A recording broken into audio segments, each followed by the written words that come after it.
Facts.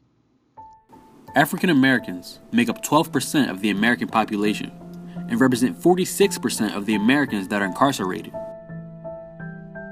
Mass incarceration is a nationwide epidemic that affects many Americans, especially African Americans. But how does the media portray this? Well, in the past, probably when I was younger, most times when you saw crime, or if you heard of some horrendous crime, you would see black faces, people of color. You may see more diversity now. However, we have a legacy of seeing, in particular, black males as criminals. And so the stereotype is already ingrained in the psyche of most people, particularly most Americans. In my experience with working with juveniles, I've witnessed, of course, in the facility, the majority of the juveniles are African American in descent, unfortunately. And the media, unfortunately, they portray that, they show that. I believe that in the United States, black males are overly incarcerated. I believe that prisons in general have become a prison industry. For example, if you've seen Pennsylvania just several months ago, they cut the education budget drastically, and then they increased the prison budget by several hundred thousands of dollars.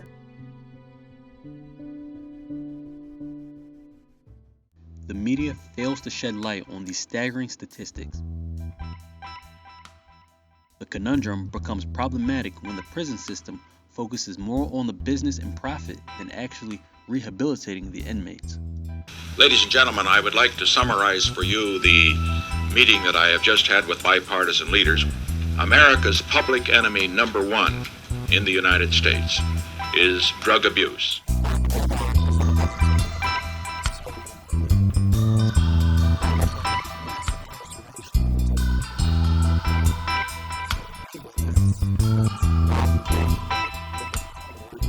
Warren Dodson heard his sister scream and ran to help.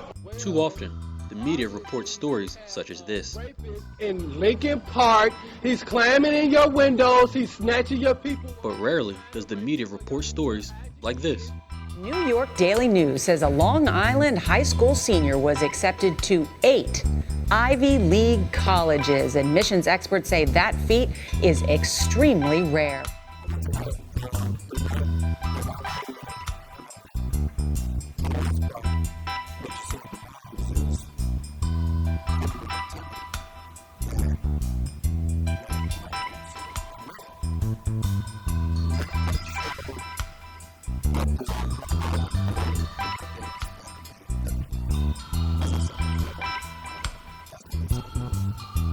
The media has a history of creating propaganda about African Americans through its broadcasts.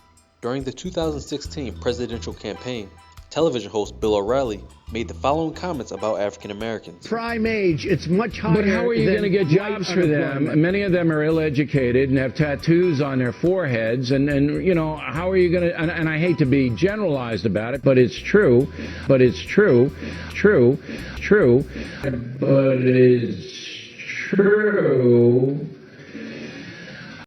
racist! Asha Mosley, a student at Delaware State University, gave her opinion on how she thinks the media contributes to the incarceration of black people. So let's say you're a 10-year-old boy. You turn on the news and you see, boom, this man killed this man because he needed money or because he needed revenge. And then he switches the channel. He goes to see a movie. He sees a thug character. And so he's like, okay, these are people that look like me. So these are the choices I have.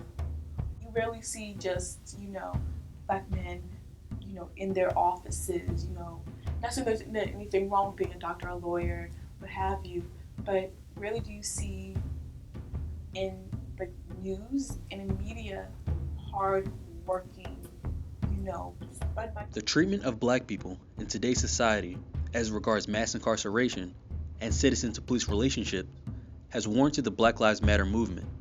Ironically, this movement was spread to the masses by way of media. In recent months and years, there's been video evidence supplied by the media of black men being slain in cold blood. This began a trend starting the movement. If our society can come to terms with these facts, then our nation can start the process of healing and begin rebuilding.